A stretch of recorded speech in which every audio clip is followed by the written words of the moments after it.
मिला कि लगातार ये प्रदूषण की तरह धूल उड़ रहा है, मिट्टी, कच्ची मिट्टी की वजह से, और राखियाँ वाली गाड़ियाँ जो चल रही है, जगह जगह रोड पे गाड़ियाँ राखी गिरा दी जा रही है।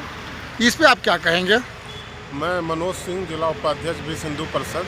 जैसा कि आपने बताया, रेणुकूट जिले में, रेणुकूट नगर में जगह जगह किनारे, रोड के किनारे मिट्टी डाल दी गई है, और जो राखड़ वाली गाड़ियां हैं वो राखड़ गिरा करके भाग गए हैं। उसके कारण भयंकर प्रदूषण उड़ रहा है और लोगों का चलना दूभर हो गया है। मैं शासन प्रशासन से निवेदन करूंगा कि इस पर या तो पानी छिड़कवाएं या इसका परमानेंट कोई व्यवस्था करें जिससे जनता को चलना नसीब हो। ये सर, ये बताइए कि ये कच्ची मिट्टी PWD के द्वारा गिराया गया है, इससे काफ़ी प्रदूषण हो रहा है, इस पे क्या कहेंगे आप?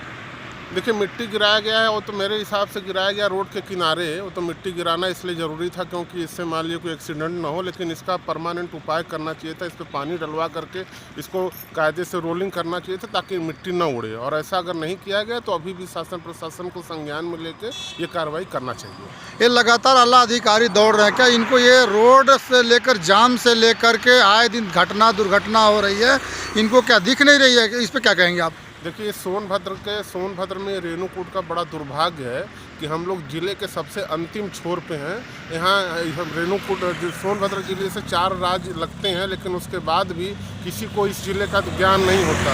यहाँ शासन प्रशासन द्वारा कोई भी सुख सुविधा उत्पन्न नहीं की जाती। रोड के बारे में आपको पता है कि कितने एक्सीडेंट इसी रोड पे होना है, लेकिन किसी को चौड़ा करने का धुन नहीं है। इसलिए ये तो हम लोग का दुर्भाग्य है। इसके बारे में हम क्या कह सकते हैं? लगातार यूपी के सबसे बड़ा राज्य सोनभद्र से जाता है, सोनभद्र पे डेवलप पे नहीं दिख रहा है, ये भी तो एक मुद्दा है सर। बहुत बड़ा मुद्दा है। इसका मुद्दा को हम लोग उठा ही सकते हैं, आगे कर क्या सकते हैं? हम लोग तो यहाँ के जो लोकल प्रशासन है, शासन है, उनसे निवेदन कर सकते हैं कि इस मुद्दे को जल्द से जल्द निपटाया जाए। ये बताइए, डाला में जिस तरह से प्रदूषण उड़ रहा है, कि रेणुकूट नगर पंचायत क्षेत्र में ये कम से कम 10 किलोमीटर एरिया में ये प्रदूषण इस तरह से उड़ रहा है, इस पे आप क्या कहेंगे? किसके कारण से ये है कि धूल इतनी तेज उड़ी रही है?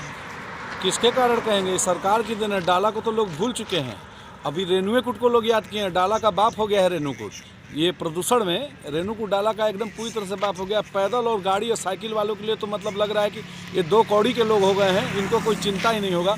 निकलने में इतना हालत खराब है कि जा नहीं सकते कहीं। ये पटरी के बगल में कच्ची मिट्टी जो गिरी हुई है, पटरी के बगल में जो कच्ची मिट्टियाँ दोनों साइड गिरवा दे रहे हैं। ऊपर से साला खड़ंजा तो ये PWD विश्वास इतनी रोड बनवा नहीं सकती है, मट्टी गिरवा कर नरक बना के रखी है। आदमी करे तो क्या? क्या करे? आपकी क्या कहना है? कहना यही है कि मुआ दे जिंदा। प्रदूषण की जरूरत क्या है लोगों को? ऐसे ही गैस छोड़ के मुआ दे सबको। ये प्रदूषण करके ड्यूटी आना जाना पड़ता है, जिसको आना जाना पड़ रहा है पैदल और साइकिल और बाइक से ना, उसी को पता है कि कितना दिक्कत में झेल रहा है। ये बड़े बड़े लोग, अधिकारी लोग, विधायक, MLA, MP डेली इस रूट से गुजरते हैं, लेकिन किसी को दिखता नहीं है कि कितना प्रदूषण है, कितना रोड खराब है। आए दिन जाम पे जाम लग जाता है, लेकिन किसी को कोई मतलब नहीं है। सबको अपने व्यवस्था से मतलब है कि मेरा 4 रुपया कहाँ से है। ये जहरीली जैसे मिट्टी की तरह, राख की तरह उड़ रही है, इस पे तो बहुत बड़ा प्रभाव पड़ेगा। पेड़ पौधा, जीव जंतु, जनमानस के चारों तरफ देखिए पेड़ पौधे का हालत क्या है। जिसका अगल बगल घर, रोड पे जिसका घर है, वो घर बेचारा सोचता ही नहीं होगा कि क्या डिस्टेम्पर कराएं दिवाली में। ऐसे ही भगवान और कुदरत, ऐसे ही PWD वाले, सरकार सारी व्यवस्था दे दिए हैं कि हमको कुछ कराने की जरूरत नहीं है, अपने आप रंग जा रहा है।